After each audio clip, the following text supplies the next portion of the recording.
Hi అండి. Short video కింద full video పెడతాను చూడండి అని చెప్పాను కదండి.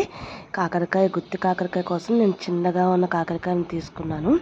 ఫ్రెష్గా ఉన్నప్పుడు చేస్తే ఇంకా బాగుంటుంది. దాని మధ్యలోని నేను పిక్కలు కూడా తీయకుండా వేసేస్తున్నానండి. ఉప్పు పసుపు వేసి ఉడికించుకోవాలి. తర్వాత మసాలా కోసం పల్లీలు, ధనియాలు, జీలకర్ర, ఎండు కొబ్బరి, ఎండుమిర్చి కలిపి వేయించుకోవాలి. మధ్య మధ్యలో కాకరకాయలు కూడా చూసుకుంటూ ఉండాలండి.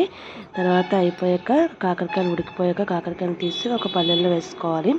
తర్వాత వీటిని కూడా వేయించి పక్కన పెట్టుకొని మిక్సీ జార్ పట్టుకోవాలండి. కొంచెం సాల్ట్ వేసుకొని కొద్దిగా వేసుకోవాలండి. ఆల్రెడీ కాకరకాయలు వేసుకుంటాం కాబట్టి. తర్వాత ప్యాన్లో ఆయిల్ వేసి ఈ గుత్తి కాకరకాయల్లోని ఈ స్టఫ్ అంతా వేసి దాన్నేమో మూకుల్లో పెట్టి చేయాలి. మిగతా స్టఫ్ కూడా అందులో వేసేయాలండి.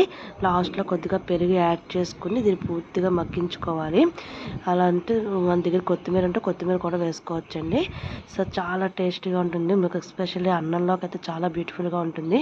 ఆ రోజు నేను కిచిడి చేశాను. కిచిడిలో తిన్నాను. చాలా చాలా అద్భుతంగా ఉందండి. ఎవరైనా కావాల్సిన ఒకసారి ట్రై చేయండి. Thank you.